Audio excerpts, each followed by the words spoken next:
Alright, I don't think I was actually streaming there for a while. I'm getting used to this new YouTube live interface. They updated it since I last used it.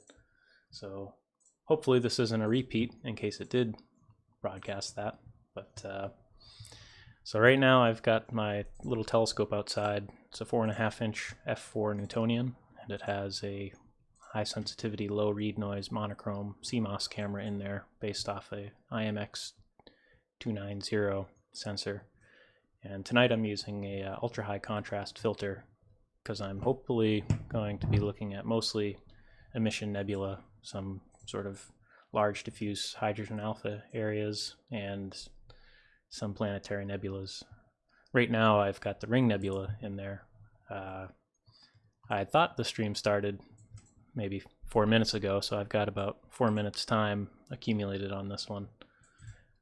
So if I zoom in, you can see very clearly we've got the Ring Nebula slightly elongated, and you can just make out that central white dwarf.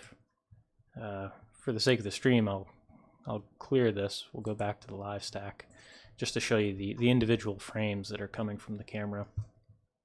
It'll probably take about 8 seconds to update. So this is what a single frame looks like. So you can see it's definitely there. You can definitely see a lot of detail, but it's very gritty and grainy and noisy. So if we start accumulating these frames instead of just throwing them out essentially, we'll start this live stack. And when it comes up, it shows the previously saved image. So I'll clear this. And then we'll look down in this corner here. And there's a number for frames stacked and frames ignored. If there's any problems, we'll start seeing frames ignored. But so far it's just displaying a single frame like we were looking at earlier. But right now a new frame's come in, and now it's averaged those two frames together, and the noise is starting to average out. And as more and more frames come in, it'll look better. And you can see the bar down here is the histogram, this representing black, or no photons or electrons detected, and this representing white, or a pixel is overflowed, it's full. And everything in between is some shade of gray. And these little yellow lines represent what is displayed. So the whole box itself represents what the sensor detects, but the real power of live stacking with SharpCap is on the fly you can reassign what's displayed. So you can take the black point and slide it just until you get to the majority of your information, which is usually sort of the noise or the brightness level of the sky background. And as you see, this slider goes over that, the sky gets darker and darker. And as you go too much, you start cutting into your useful information and losing stuff.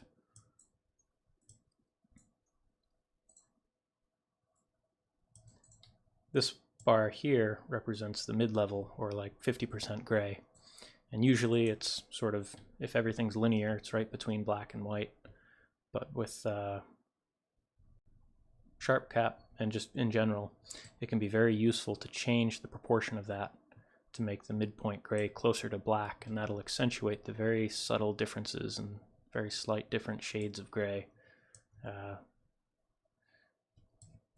But mostly it's just sort of preference and look and feel.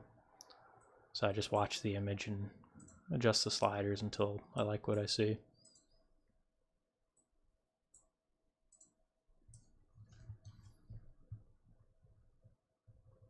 So there's a Ring Nebula. It's sort of a little small for my setup. If I had a larger telescope and I could have a little more image scale, a little more zoom in on it, it'd probably be a lot nicer. But I will go to the Dumbbell Nebula next, which is much larger, and hopefully we'll see a lot more detail there with this filtered monochrome.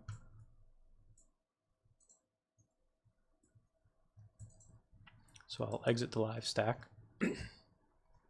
This will bring me back to these sort of raw frames as they're coming off the camera. And 8 seconds is a little bit much for framing. It's sort of slow to update. It's a little clunky for me to use. So I usually decrease the exposure time just to have a faster refresh for when I'm moving to a new object and centering on something.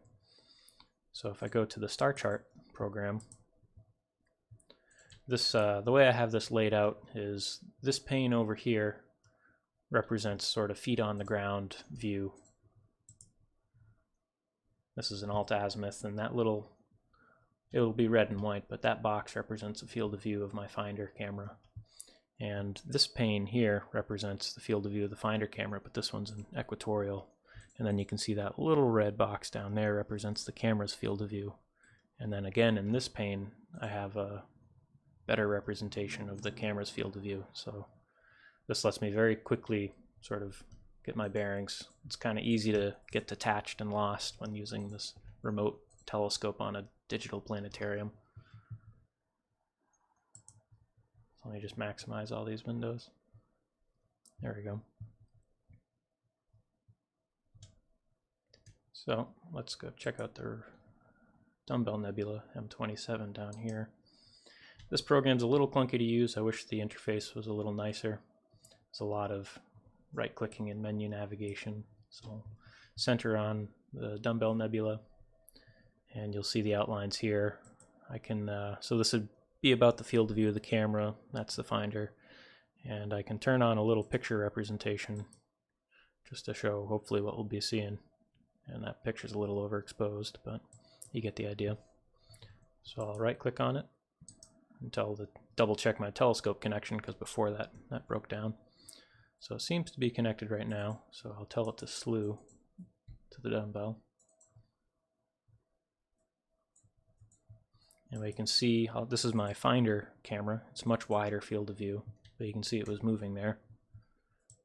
And this is the telescope's camera, and I don't know if you'll see this on the stream, but I can detect just a sort of faint gray glow right there, so I think I'm off center. So I'm gonna open up this is an ASCOM tool called Plain Old Telescope Handpad, I think, and it allows me to make minor adjustments to the telescope, to the mount really. So I don't remember which way is which, so usually it's an iterative adjustment for me. That seemed to be the right way, so I'll keep clicking that button.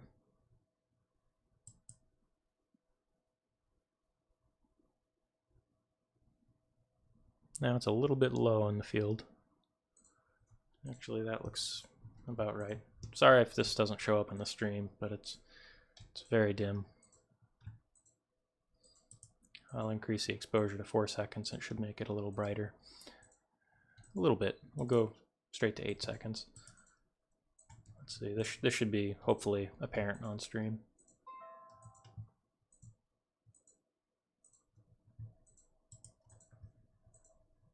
So that's probably enough to start live stacking. So I'll start the stack, and again, the previous object is still in memory, so we'll clear that. And right away, you can see the Dumbbell Nebula.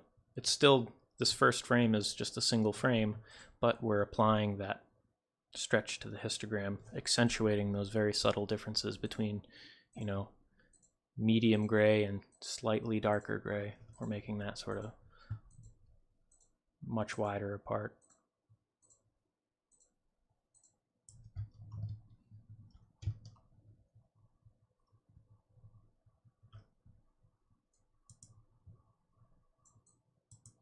I'll try and get this stuff out of the way so it auto hides.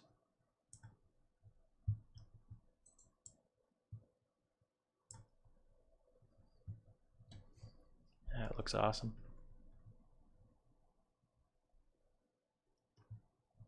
So usually with the color camera, you've got sort of a bright ring of red hydrogen alpha and sort of little mottled patches going all through the interior. And then this faint outer glow, I'll see if I can make that a little more apparent with aggressive stretching, you know. Makes it look pretty ugly, but it makes what I'm trying to point out very apparent. So this sort of faint extension, elongation, is usually a nice pale blue in the color camera, so this is a really pretty object in color. So I'll change those adjustments back to looking nice.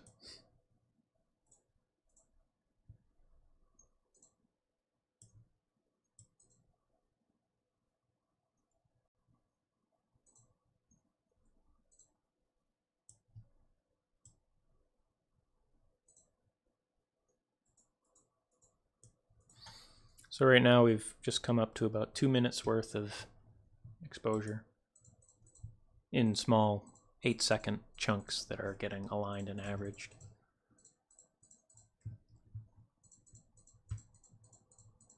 See if I can zoom in just a little more. I wonder if this is actually big and bright enough to show up in the little finder scope. So those crosshairs represent about where the camera's looking, and I can temporarily hide them by turning them off. And I think it's there. I gotta be careful how I click here, or else I'll reset those crosshairs.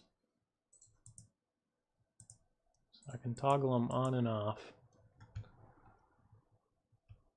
And I definitely see a little bit of blue haze there. So I think this little wide field camera is also picking it up, but it's just a couple pixels. Oh, there comes a satellite.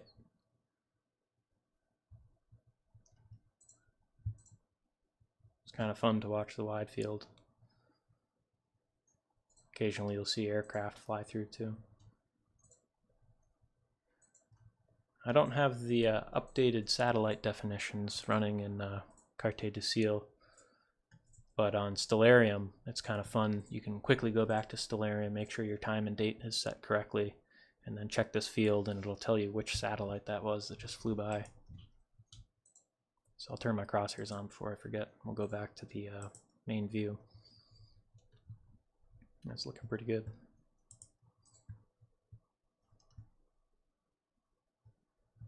Just going to desaturate this.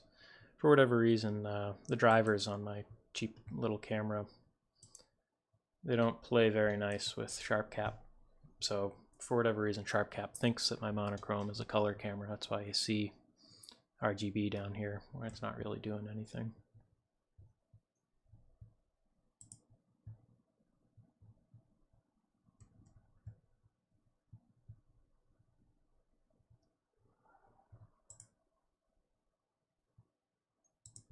Just checking to make sure the night light mode isn't on, making everything yellow. So this is looking pretty good. Now that we've accumulated a little more data, I'll try to be a little more aggressive with the histogram stretch. Usually if you try to push it too much too early, it just looks terrible with lots and lots of grainy noise.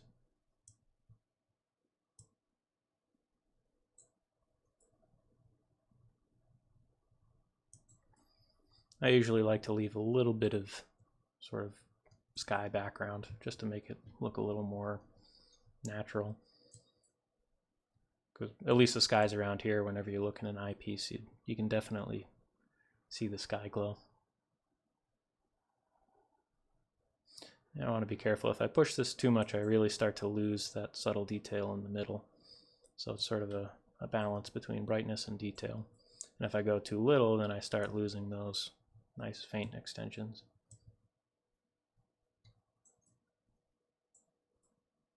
Yeah, I'll call it there.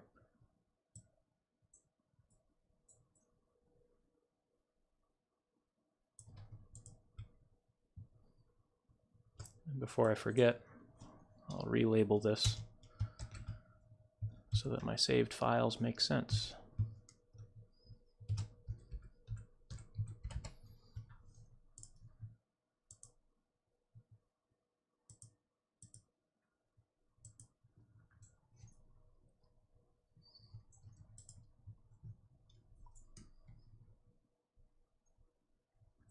All right, so those are some sort of easy targets, pretty high surface brightness for the camera.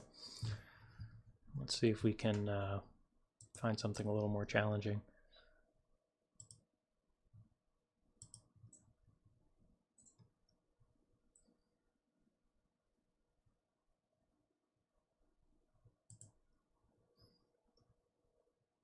And if any of you have anything you'd like to see, just type a comment and I'll see if I can find it.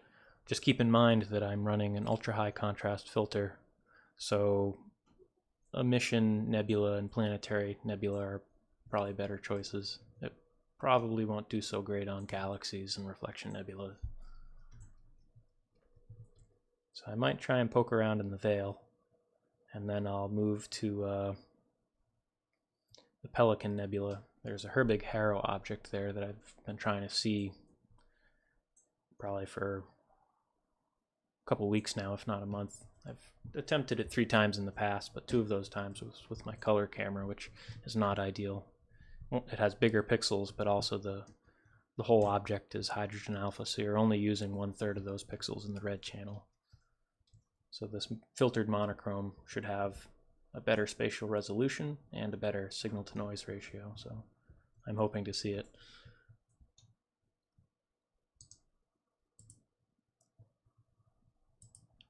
I'm just going to move the planetarium over to the Veil Nebula area.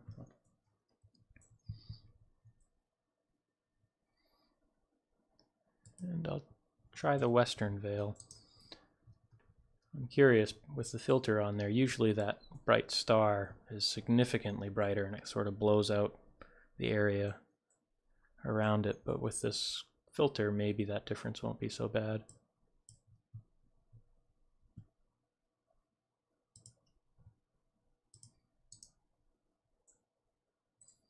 Double check my telescope connection up here. Got the green light, so hopefully it'll move when I tell it to move.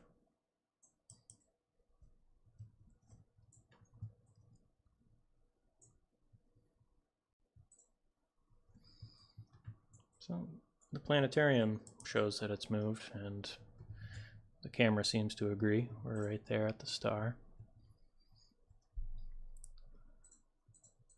So my mount has a little bit of backlash in just about, both declination and right ascension, so it tends to bounce around when it moves. Just to double check the orientation, I've got that bright star and then 2 brighter ones out there. I want to make sure my view isn't flipped.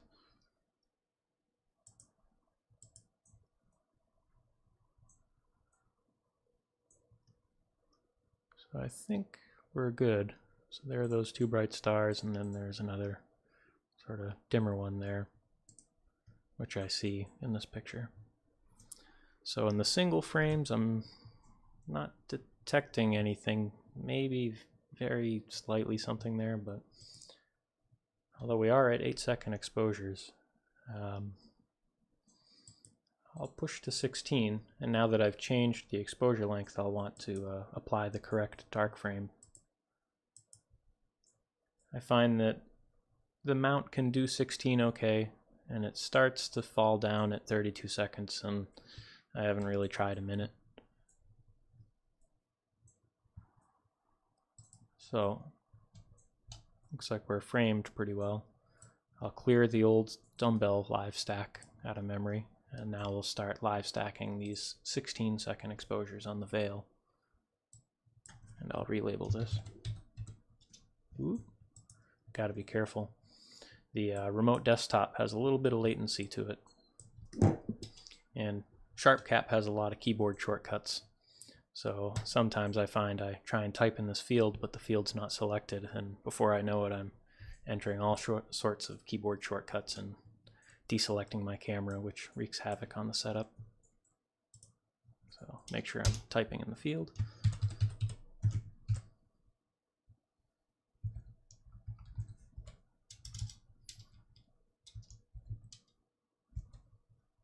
I'm terrible with typing, so don't expect much.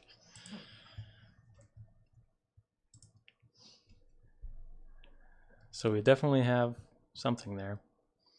I don't remember the exact pass bands of this filter, whether or not it passes both oxygen and hydrogen equally, or if it does one better than the other.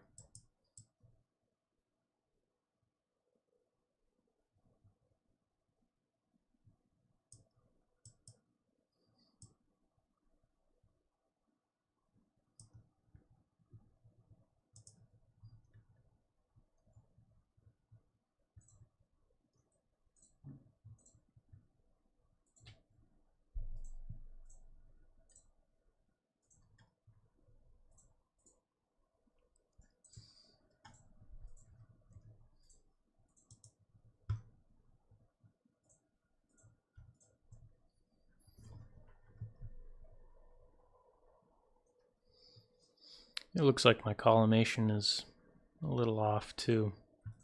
You can see all the stars down here have a lot of coma, whereas the stars up there are nice and sharp. So something's off center. The focuser in that little telescope isn't the greatest. So it's sort of hard to get the repeatability from putting in the collimation tool and then swapping the camera. Although SharpCap does have a collimation tool, which I haven't really used, where it I'll temporarily exit the live stack. I think it'll keep going in the background. But if I go to tools here, there's collimation. It's an experimental tool, but it looks at all the stars and it solves for their shape and any elongation, and it gives there you go. So it gives you an idea of where the center of your sharpest focus is and the shape of its sort of field and how it falls off. I didn't like that.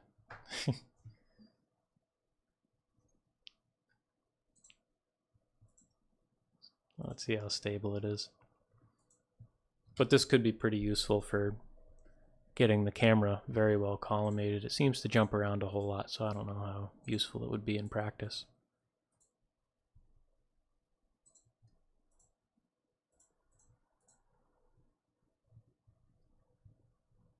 It's neat, something to experiment with. I'll close that collimation tool and go back to the live stack. Looks like it did pause, so I'll resume it down here.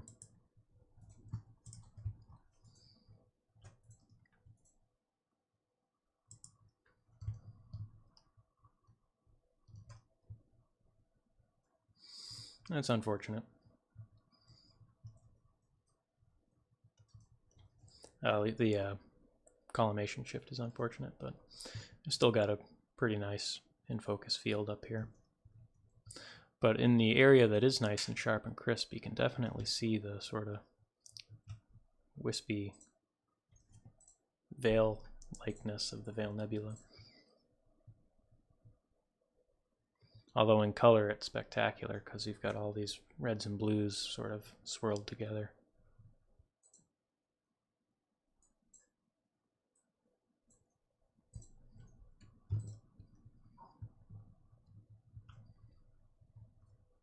So, actually, I should save it before I exit. I was going to move to another portion of the veil, but I just realized I never actually saved a snapshot of this one.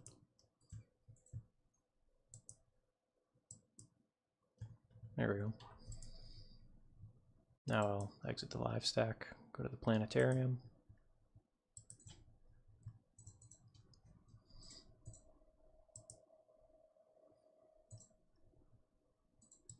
I'm going to turn on the photo preview for this area.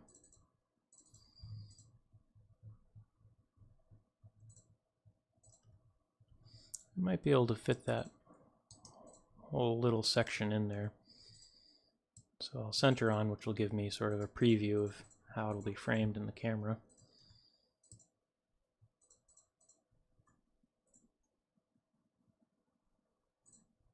I'll give it a shot. I just want to check the picture. See if it's going to be something that's ultra dim, but even if it is, it'll be a good test of the camera. So I'll tell the telescope to slew to some star that's close to center,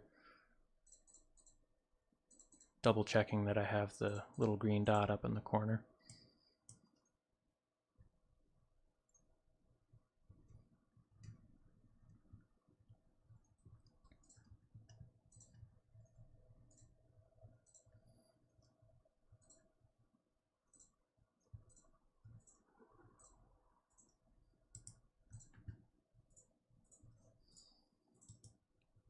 Alright, I'm going to turn the frame rate down just to help frame the shot with a reasonable latency.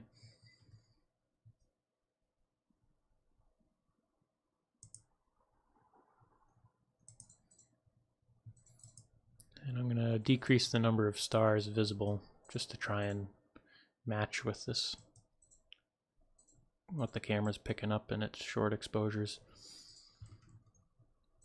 So I see a little sort of stream of stars here with a void in the middle and another stream of stars, so I'm going to look for that in the picture.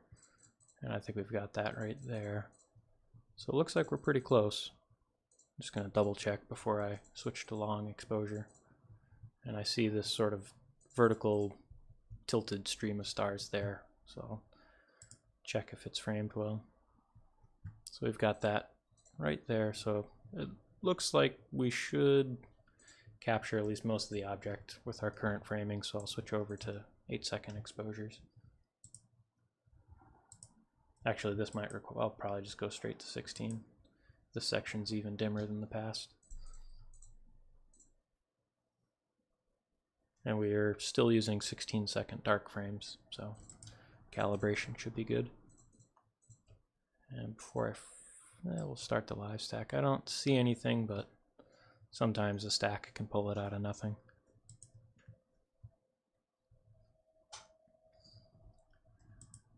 I'll try and get a name for this one. 6979.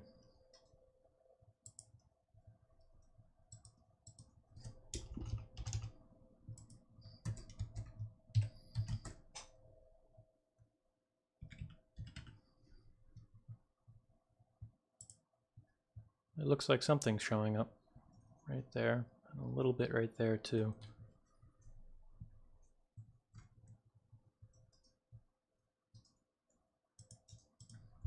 I'll just let this build for a while. I'm gonna get a drink, I'll be right back.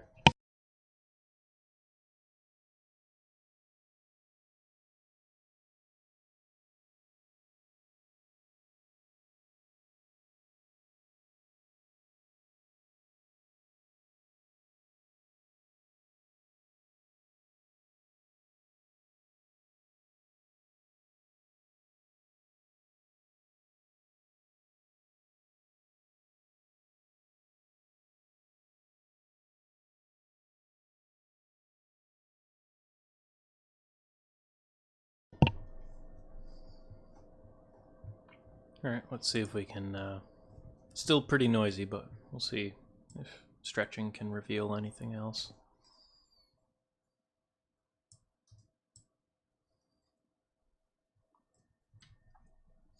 I did run out of time in sort of my setup, so my 16-second dark frames, I think I'm only using 5 instead of my normal 20.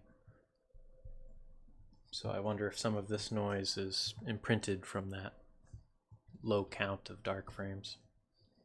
And if that's the case, then no matter how many, images I stack, the calibration frames are noisy and they'll be imprinting their noise into the image. Hopefully that's not the case, but it could be.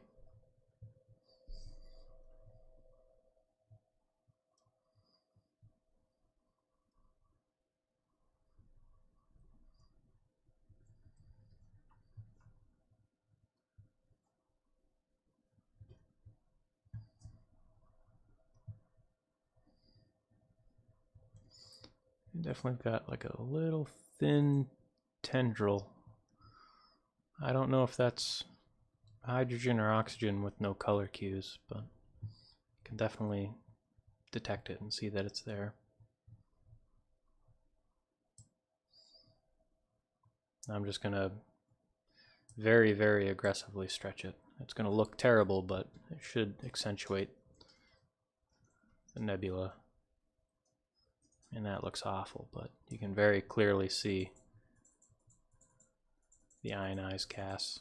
There's a little strip here, a big strip here, and a very, very dim, diffuse area there too.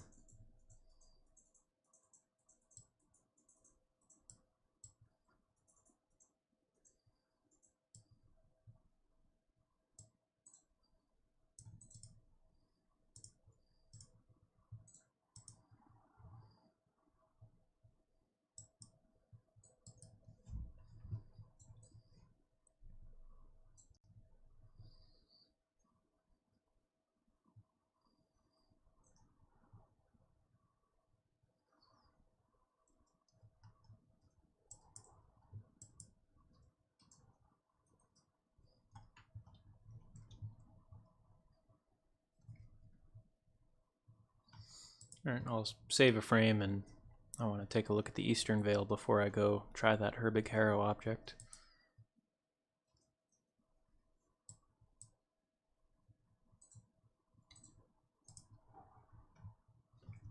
So I'll exit the live stack, change the exposure down to maybe 2 seconds just for framing.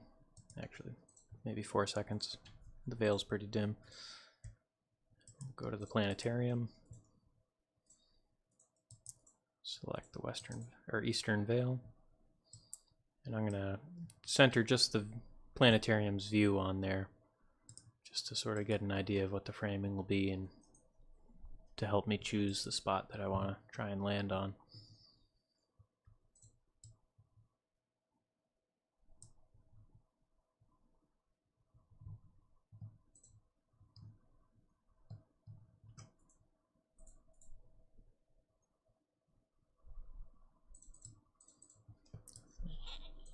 That upper section is definitely the brightest.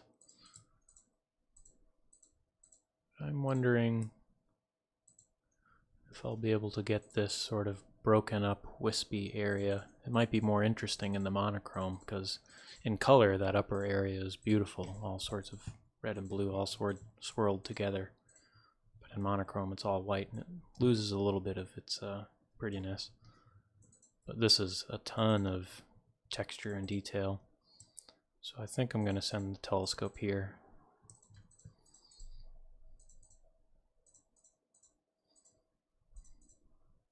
So I'll just try and pick a star somewhere towards the center. Actually, I can tell the telescope just to go to the center point view of the view. Looks like it moved. And I'll hide the picture just to make it easier to see the stars. So we should see 2 bright stars in the upper left corner if the telescope is pointing correctly, which we do, so that's a good sign. Looks like I could shift the view to the right just a little bit. Let me double check.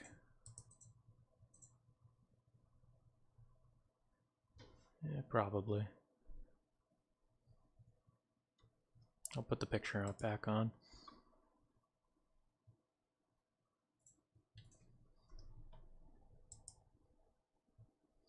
Yeah, I'll try. So while I'm moving, those stars are bright enough that I can use a pretty short exposure. This is just 1 second. That makes it pretty easy to tell whether I'm going the right way or wrong way. And I might go one more. There we go. That's probably pretty good.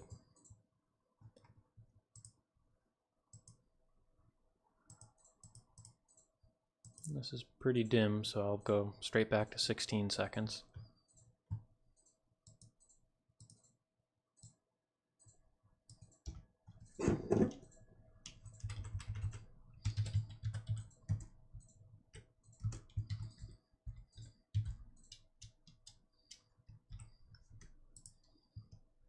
So I can definitely see stuff, and this is just a single frame, so it should certainly pop out in the live stack. So we'll start the live stack, clear the old one from memory, and just wait for a new frame to come in. And if you haven't noticed, there's a little progress bar down here that shows the progress of the current exposure. Not a big problem for little 8-second exposures, but if you're using SharpCap with a DSLR, you know, using 3-minute exposures, it's nice to have a little progress bar. But that's definitely showing up well. Let me try and minimize this. That's really cool. I've never live stacked this area of the veil. Again, I wish I had my collimation a little better. You know, a lot of the detail here is probably lost due to the collimation, but up top where the collimation is pretty nice and tight, you can see this very, very fine detail.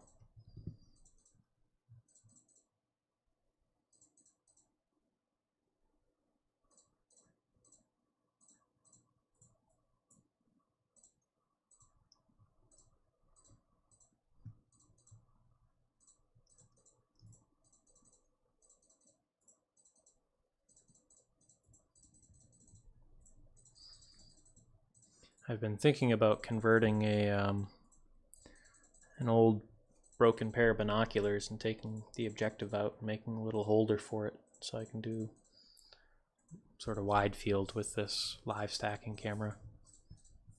It'd be neat, but usually they're very fast achromats and have a ton of chromatic aberration, so we'll see.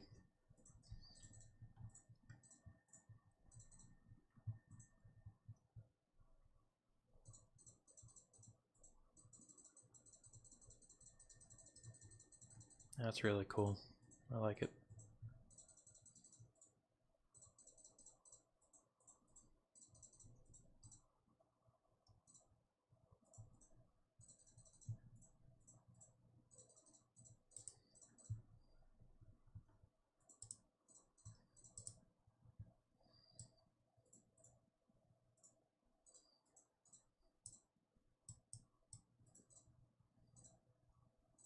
You can see here, I can make it very apparent, but the noise also gets sort of magnified.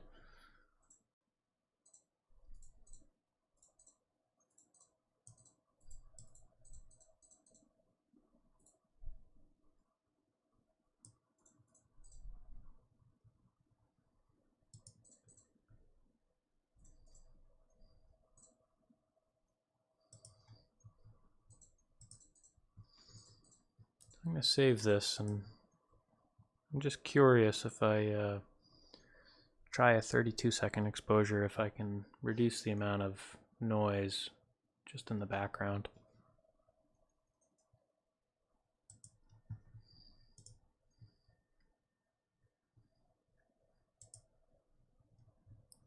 I don't think I have a calibration frame that's good for 32 seconds, so we'll probably see some hot pixels, but oh well. Yeah, I don't have one. We'll keep using the 16. It's the closest thing I have.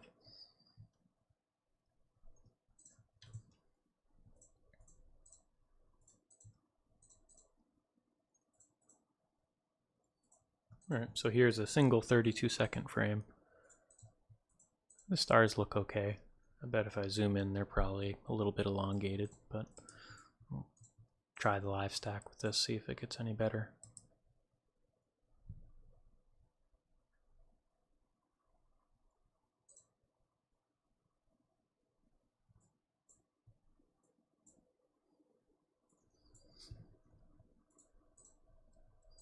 I have some plans to convert my 10-inch Dobsonian to motorize it using OnStep, the same project, open source project that I followed to motorize my German equatorial.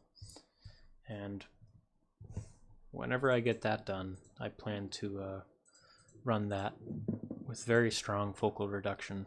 Hopefully I can get it below f3, but that would let me get exposures of this much light in less time, because it's pretty, at least for me, it's 32 seconds is a long time to wait for a new exposure to come in for live stacking. So hopefully with more aperture and a faster scope at a similar pixel scale, I can get a little fainter objects faster.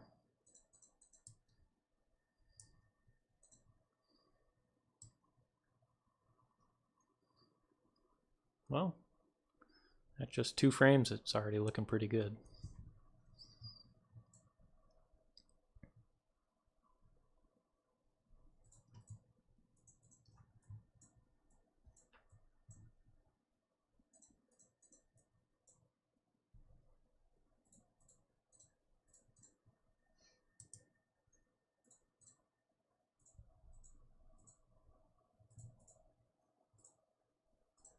Looks like one of those frames shifted a little bit. The stars are a little elongated left to right.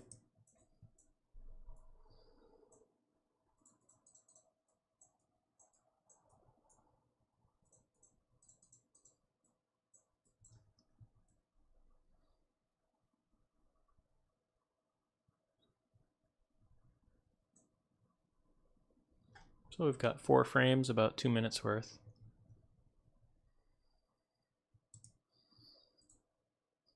We'll see if I can be a little more aggressive for this one. I'm still seeing that background noise, so I don't know how much of an improvement this was. What I'll do is I'll pull up the previous frame just so we can do a direct comparison.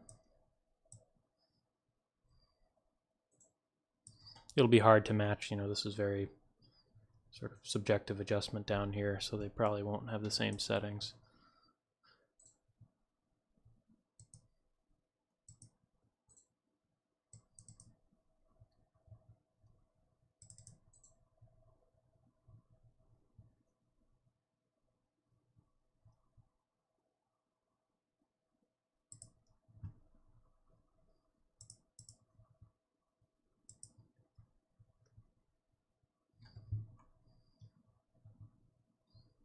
Well, this one, the old one was definitely more noisy.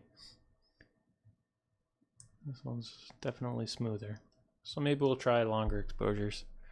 It's just a little painful waiting for the 30-second exposures. But then again, that's nothing compared to conventional long exposure. I'm just spoiled with live stacking.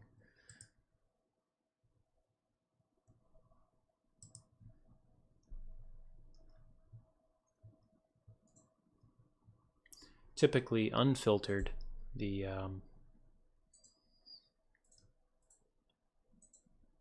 this particular camera and telescope combination, there's almost no benefit going over 4-second exposures, because even at 4 seconds the shot noise just overwhelms the read noise. So when things are stacked and averaged, the read noise is added in quadrature, and it essentially just disappears compared to the shot noise, which increases with the sort of square root of data collected.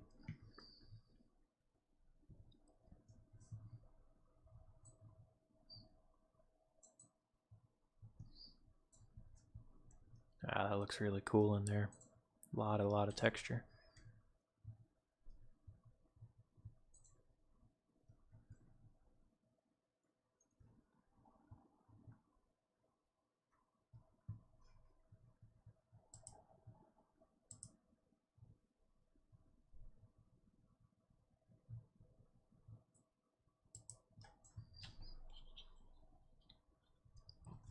All right.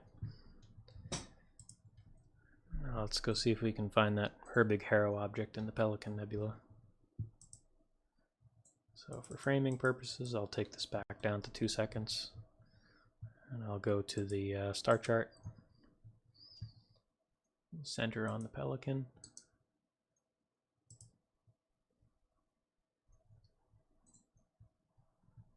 So the thing I'm looking for is right there at the end of that long dark stalk, sort of silhouetted by a ton of hydrogen alpha.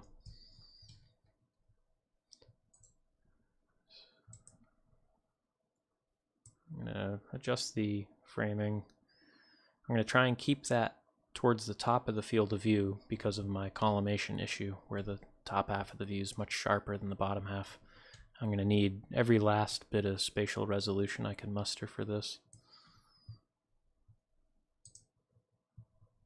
So I'll check my connection. I've got the little green light, and I'll tell it to slew to the center of the chart, which hopefully will approximate this framing. We'll know because there's a pretty bright star right there. It's maybe 3/5 of the way up the left edge.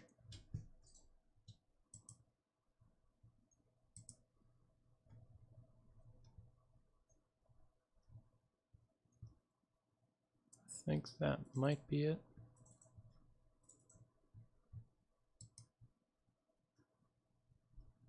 Alright, now we're looking at the individual frames, and it looks like we might be a little bit low.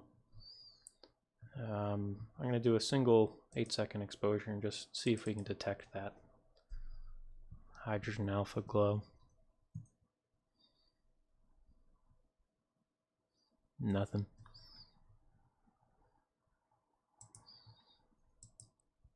Just going to double check on the star chart.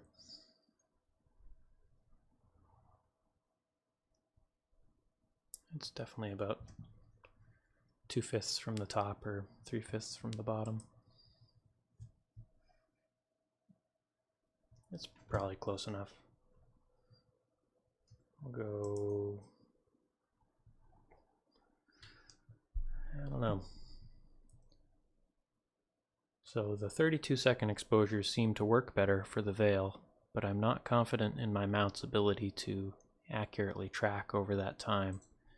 And the thing I'm looking for is very, very small, so any amount of smearing might blur it and cause it to completely disappear. It's also very dim. So I'll try the 16-second exposures and see if we're seeing it or not. I'm going to try and Google a reference image so that you guys can see what I'm looking for. It's Herbig-Haro 555 in the Pelican.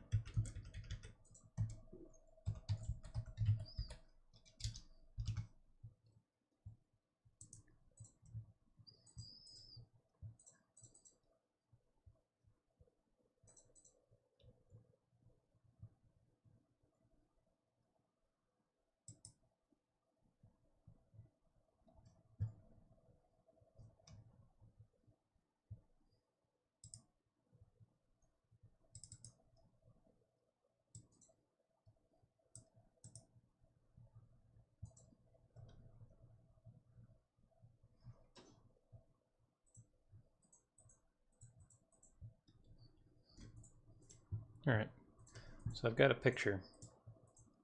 I'll see if I'll actually adjust the stretch here. Alright, we definitely got the framing pretty good. So while that builds, we'll take a look at this reference image. So this is what we're looking for. So this is a professional picture, but at the end of that dark, long sort of wisp of dust, and I think I can already see the beginnings of it. Looks like we're going to catch it. But at the end of that long sort of stalk of dust, there's a Herbig-Haro object, which is sort of a protostar in the process of forming. And as it collects the material, it forms an accretion disk. And at the axis of rotation of that accretion disk, matter is just spewed out in a jet. And basically that jet blasts through the dust lane and starts colliding with the surrounding gas, almost making like a bow shock, which is just really cool. So I've been trying to get a picture of this. I guess if you zoom in enough to this area, you can see that little sort of white line perpendicular to that dust lane. And that's a Herbig-Haro object blasting out of the dust and colliding with the nebulous gas.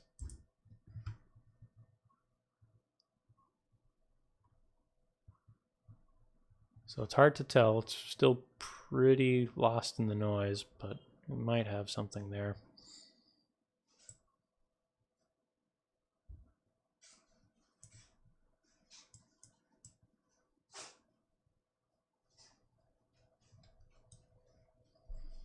So might just have to be patient and let this accumulate some frames. Hopefully my noise isn't imprinted into my calibration frames. That would stink. Just because I'm using a very small number of dark frames due to time.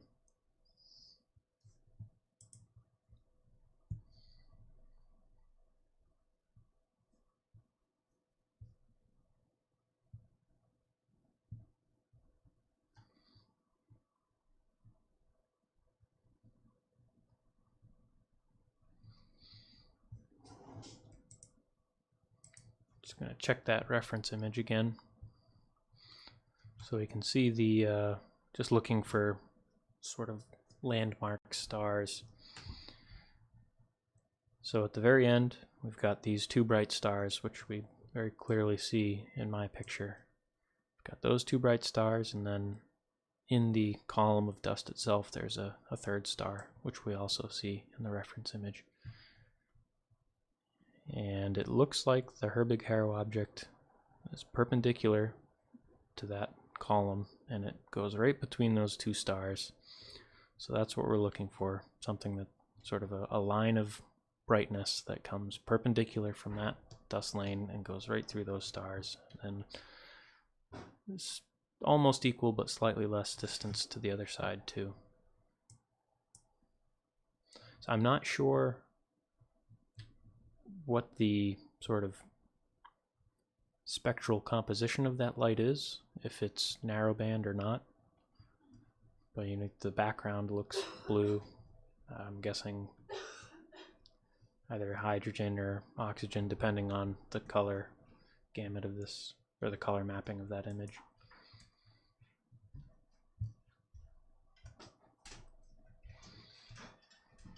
Getting some sort of halos around my stars. I just want to check my wide field that there's no clouds. It looks clear. Looks clear.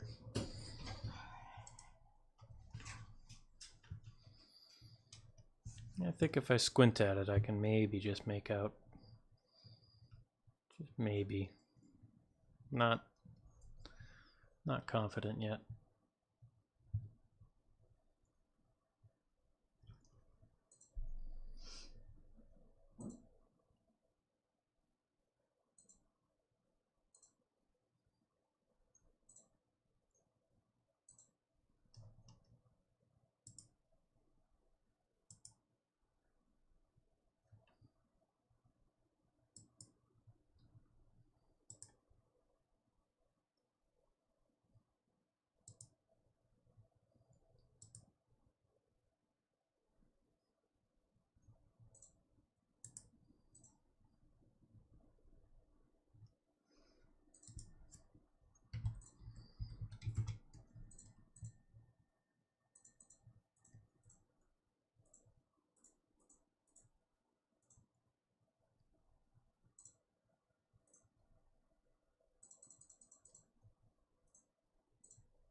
Yeah, I don't know.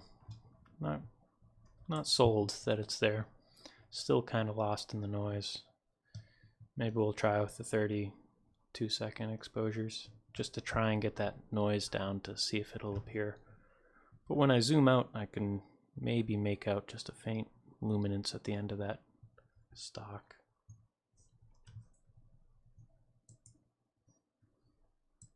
So I'm going to switch over to 32-second and I'll pause the stack and save it before I void this one.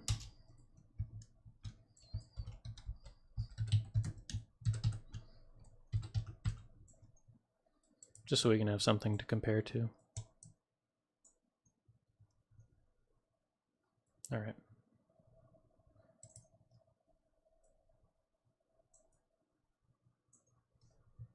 Huh. Guess it only saves when a new frame comes in. All right.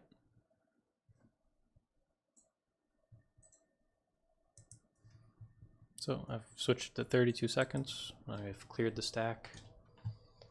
So now we'll have to wait for those ones to come in.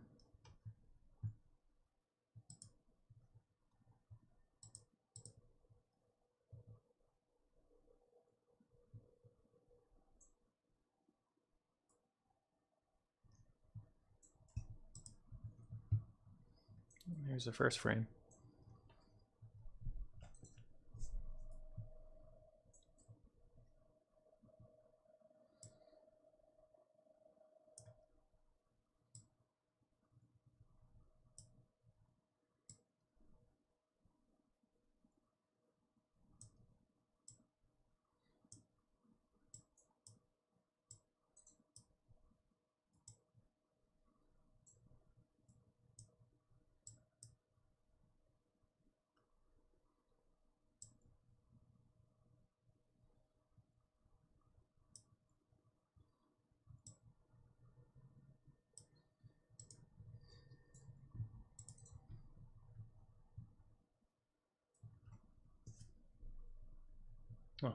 got a little bit of a rectangular pattern here. I think that might just be compression artifacts. I'm running on remote desktop to the computer that's out there sitting at the telescope. So far the stars look okay. My mount's doing its best.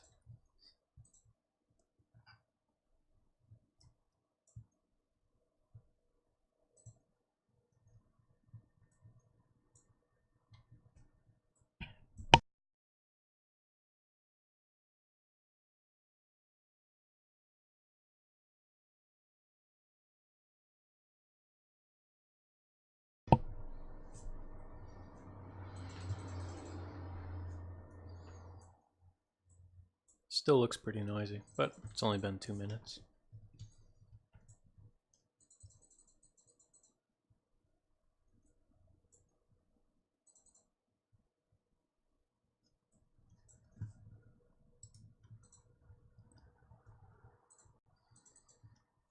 Well, while this is accumulating frames, I'm going to check the star chart and think about the next target.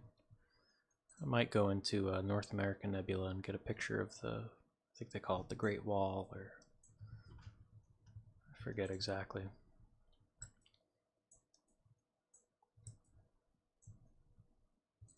This was a very bright, of course the picture ends, my luck. Oh well. I forget exactly where it is. I think it might be down sort of the Gulf of Mexico on the nebula. But that could be an interesting target too. Check back on the live stack.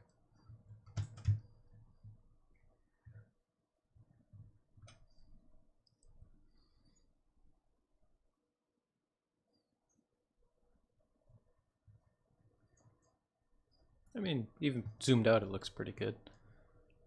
But for specifically what I'm looking for, I don't quite see it.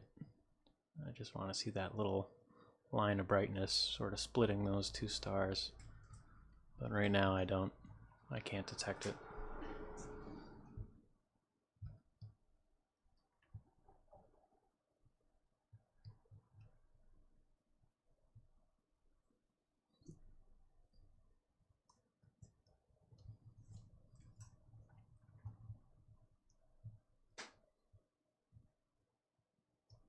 I'm going to look up a reference image of the North American Nebula, try and frame the brighter spot.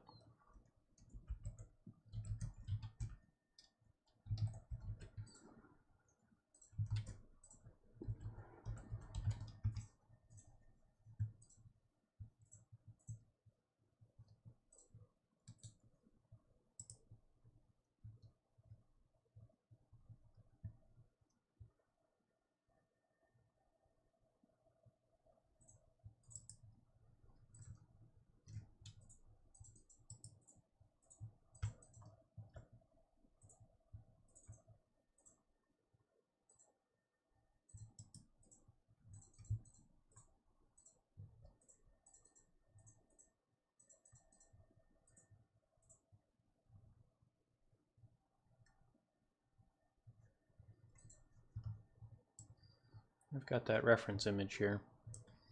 I think this is from an apod. I think I might, right now of my framing is sort of like this. I've just got that bright star and I've got that dark wall. I think I might frame this area right there. It just looks like it has a lot of very interesting texture, or I might try and get that little dark squiggle down there.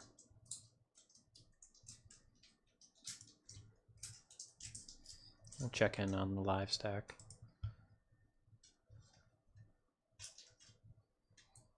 I still can't detect any sign of that bright little sort of bow shock. Maybe it's broad spectrum and filtering really isn't helpful.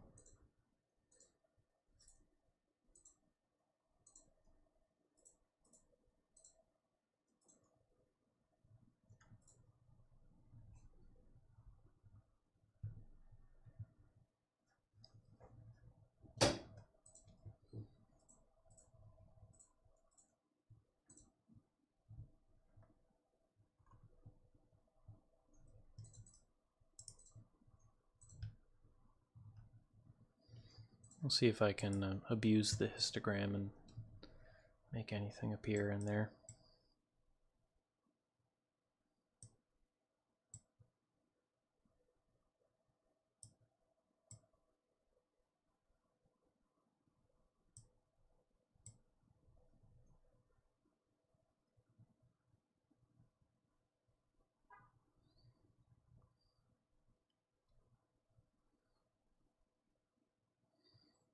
No.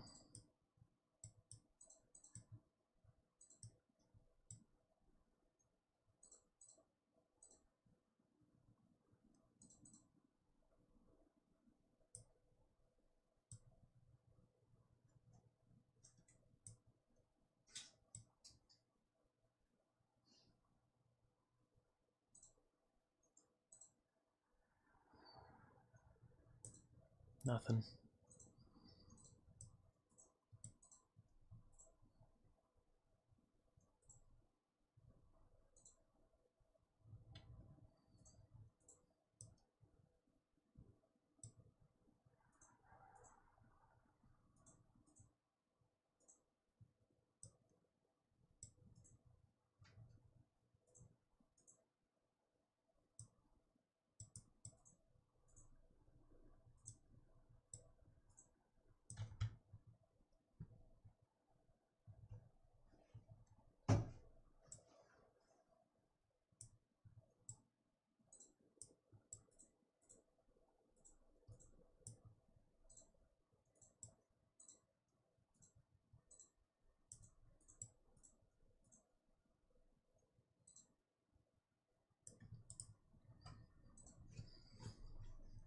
Oh well.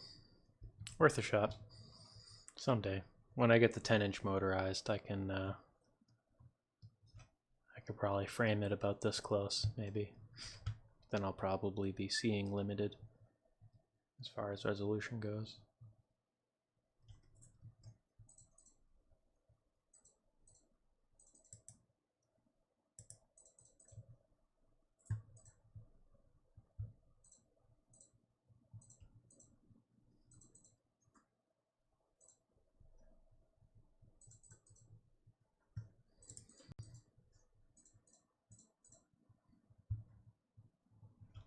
Let me just make sure that it's still stacking.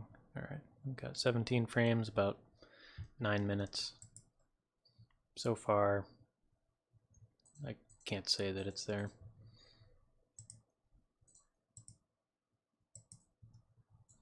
Well, it'll be interesting to see the 16-second exposure. Compare it against this 32.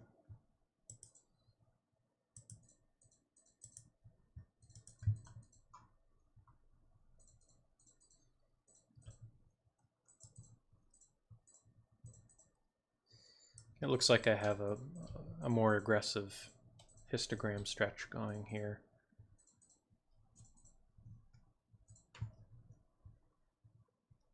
So it's hard to sort of compare them.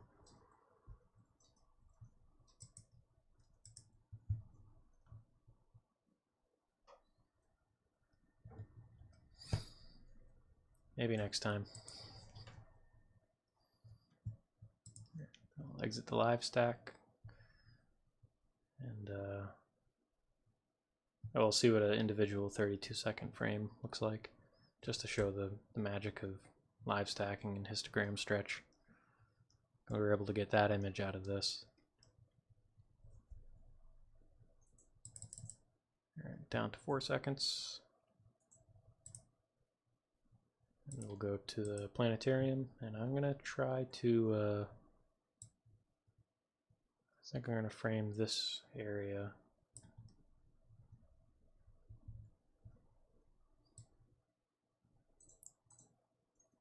Right there. I've got a pretty sort of wide, my field of view is wider than it is tall, and it looks like I can span the distance across the whole thing, so hopefully it'll look pretty cool.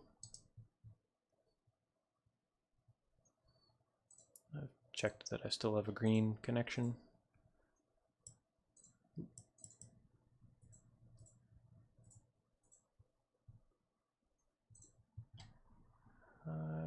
probably might need to, I just want to check, just want to make sure I don't have to do a meridian flip. Pretty soon I'll have to, but looks like maybe an hour, I don't know.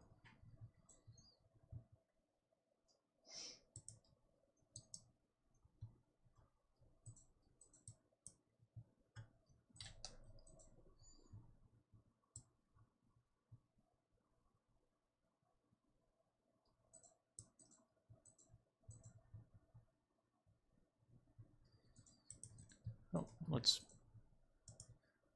see how it looks. You can also stretch this little histogram, which is pretty neat, which can be helpful. And you can actually stretch both histograms at the same time, which probably gets a little confusing. But it's great for framing. I forgot about that.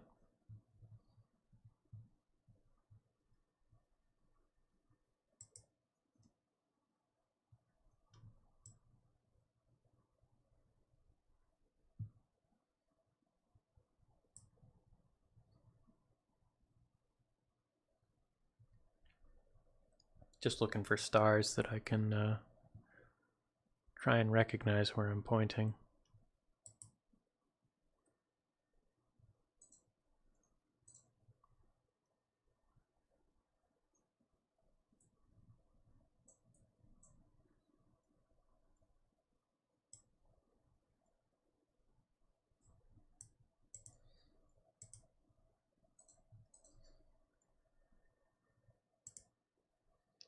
Yeah, I think it's actually pretty good. I think there's that dark column I was hoping to get. So this should be pretty interesting. It might actually be bright enough that just do little 16-second exposures. Looks like 8-second exposures would have worked too. Actually, it's been a while. We'll try to do 8-second exposures. See how bad the noise is. I'm gonna change my dark frame to match.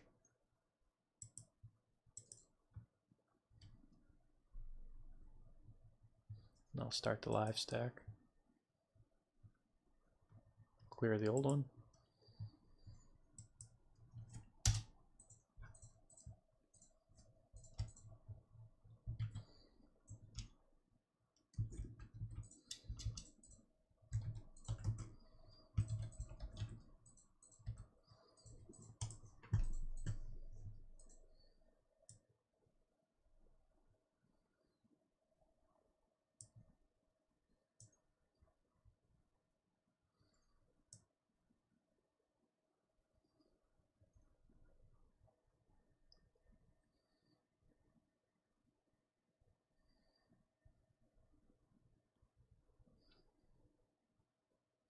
When I was preparing my dark frames for this session, I was running low on time, so my shorter exposure dark frames, I've got, I think, 20 to 15 frames, but the longer exposure ones, I sort of had to decrease the number just to make time to start the stream.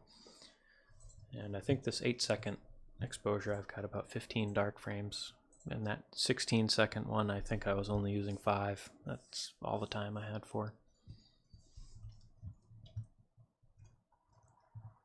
So I wonder if, ironically, the noise in this lower exposure might be better if it's the case that my dark frames are imprinting noise due to the low number of frames.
you can see this little black spot there.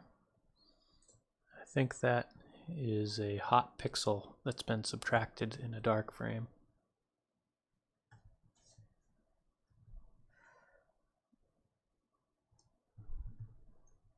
Because I don't see that in the reference image. And I think I've noticed it before in other stacks tonight.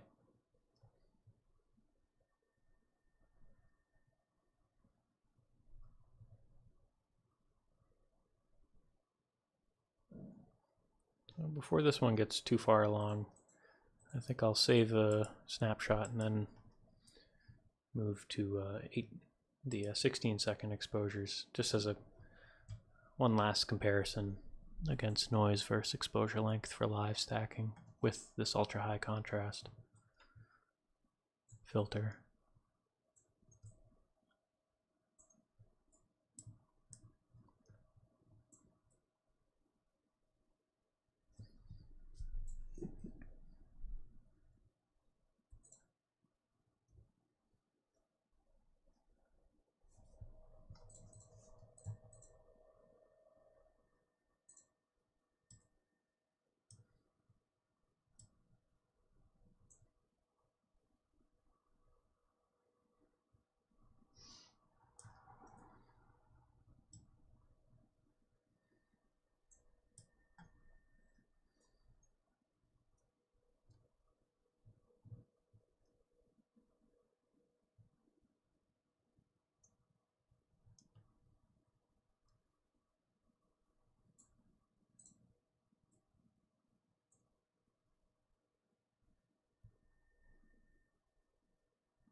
So while this runs, I'm going to look around in the planetarium for the next target.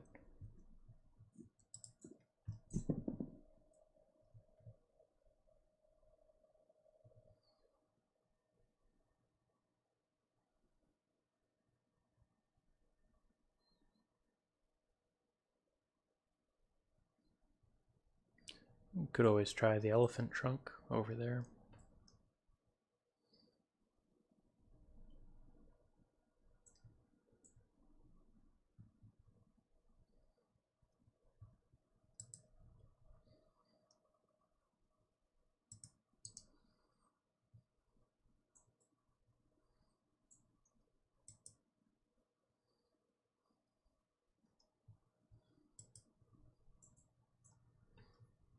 There's no picture for it. Might be hard to frame.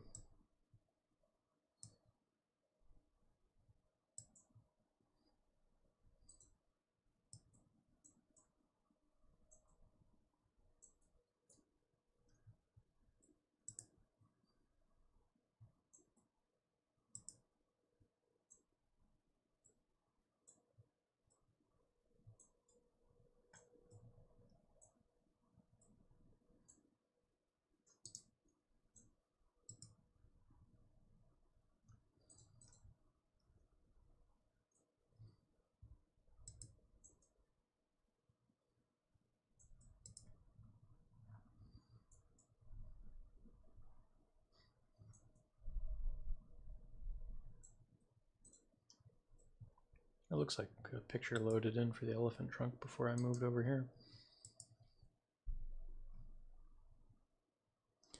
All right.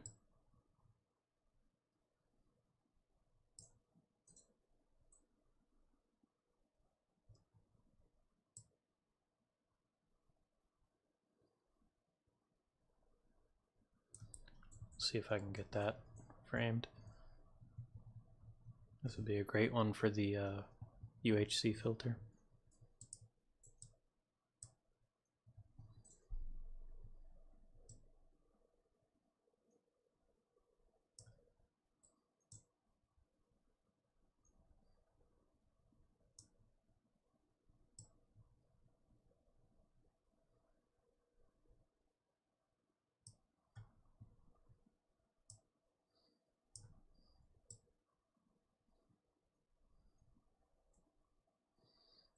Still looks pretty noisy.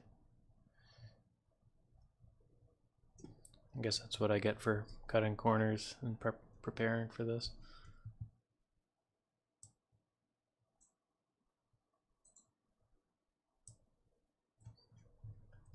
I'm thinking that noise is due to the low number of dark frames used. Even though the signal, sort of the light frames, average out all the noise, applying that same calibration to every frame and prints the noise of the calibration frame. But it still looks pretty cool.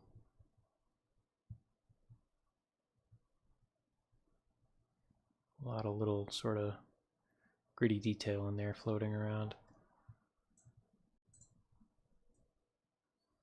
The tracking looks okay too, because that's my little hot pixel that's the dark frame corrects.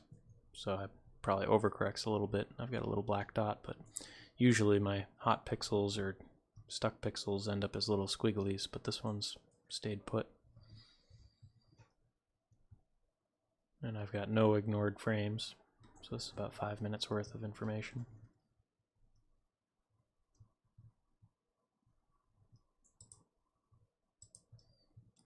Save that one, and exit the live stack, go to short exposures, and we'll try and get the elephant trunk.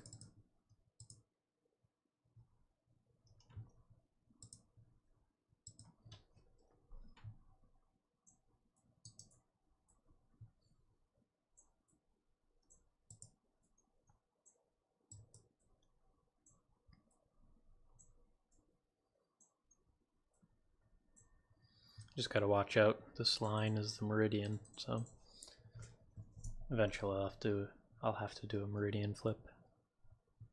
But the mount handles that by itself pretty good.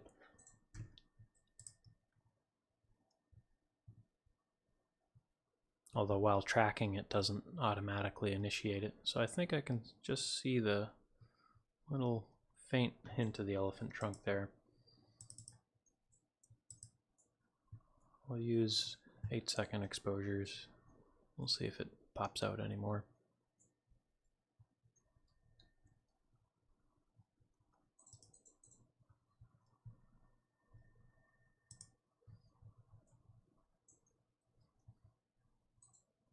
Just make sure I'm using the oops. The previous 16-second exposures we were using on the North American Nebula, I'd never updated the dark frame, so we're using an 8-second dark frame on a 16-second exposure, so that definitely didn't help. So right now we're using 8-second exposures, 8-second darks. I'll start the live stack, clear the old one.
Yeah, it's getting better.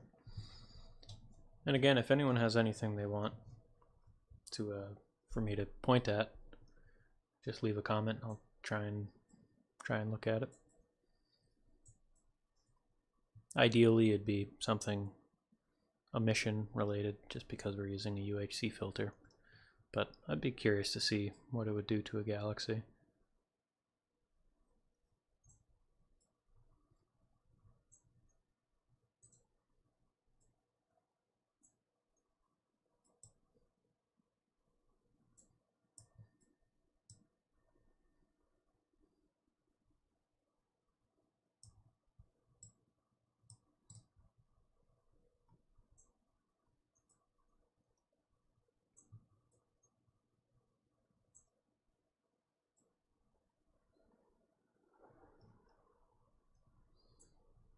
Gonna check the wide field.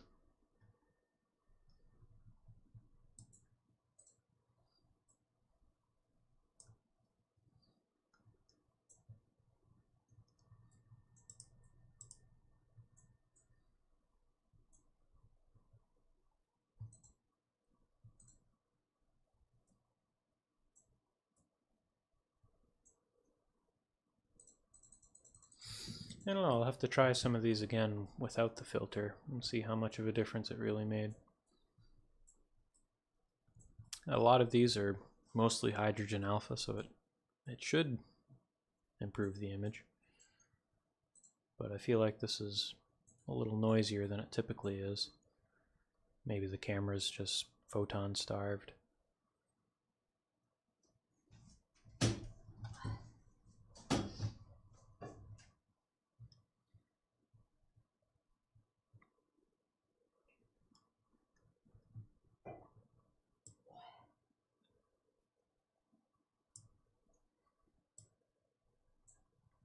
Because even with these really low read noise cameras, you still have to have, you know, enough signal per frame so that in the final stack the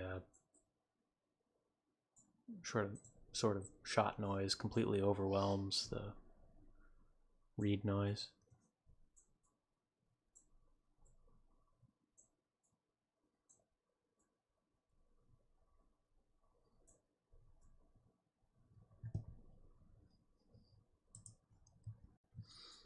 I might save this just as an experiment. This whole time I've been at a little over half gain. I might put it to full gain and I think I have an old calibration frame that might work. It's probably not great, but I'm curious. With the CMOS, as you increase the gain, the read noise decreases. And since I have such a low signal with the filter, the lower read noise might significantly help. But then again, my calibration frame is pretty old.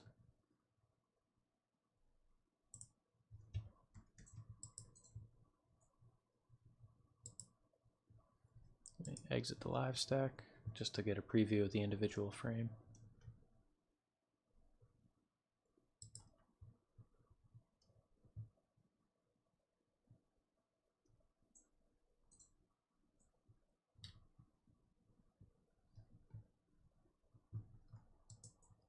I'm pretty sure I have an old dark frame.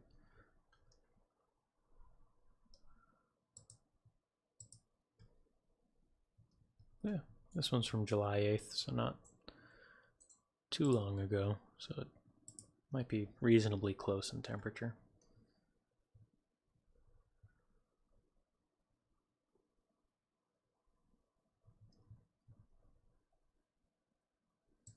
I'll start a live stack. I'm just curious.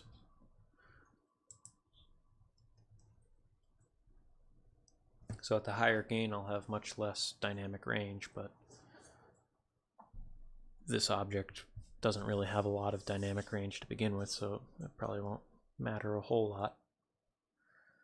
But increasing the gain will reduce my read noise, which is very important because I have the filter on there, so I'm not getting a lot of signal to begin with. So I'm curious how much of an effect this will have.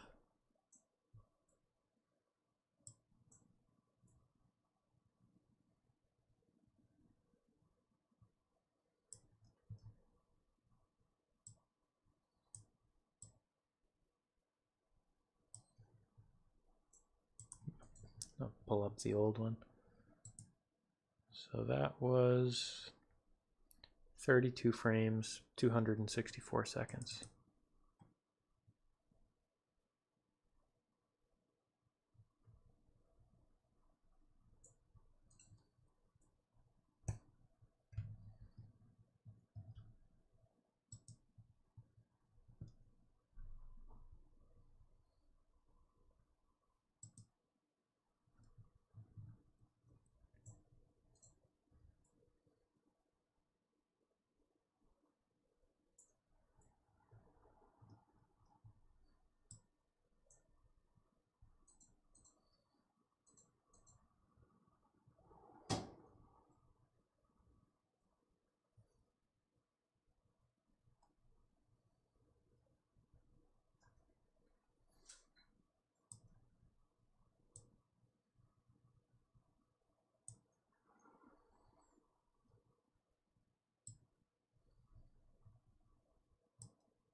We've got 19 frames compared to 33.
It still looks pretty noisy.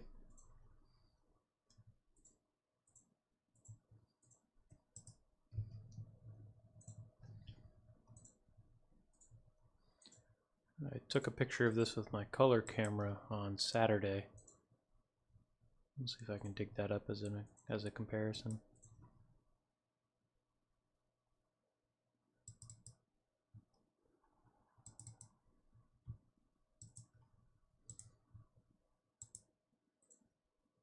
I just want to pause the stack. Here we go.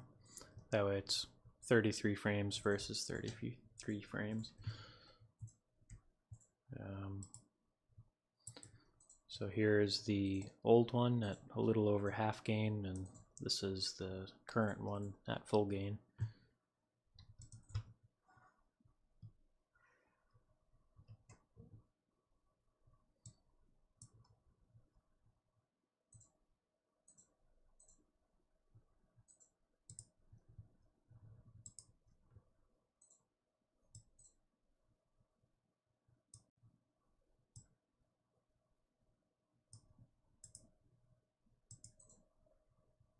I don't know, hard to tell.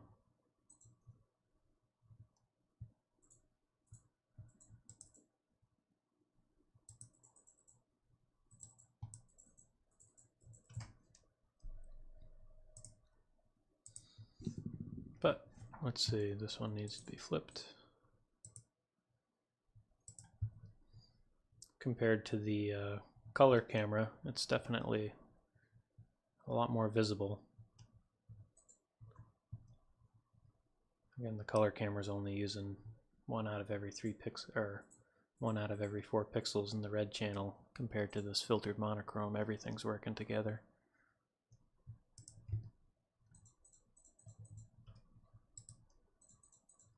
It's cool. Well, I think I'll probably wrap this up pretty soon. I do have some color pictures of some of the stuff we were looking at tonight. Here's an example of the Dumbbell Nebula. You can see the sort of reds and greens that I was talking about compared to the monochrome. It's all, you know, the luminance is there and the outer shape is there and the brightness is there, but you don't get that nice sort of color contrast between the different elements. And here's a example of the veil where you have that red and blue that I was talking about. In the monochrome, you still get the fantastic resolution and detail on that sort of wispy texture and structure. But maybe I'll do a color camera stream in the future. Well, I think I'm going to wrap it up. Thanks for tuning in. Hope it wasn't too slow-paced. If you're watching in the future, you can speed it up by 2 in the playback. It'll probably help the narration, and it'll cut the stack times in half. So, thank you, and have a good night. Clear skies.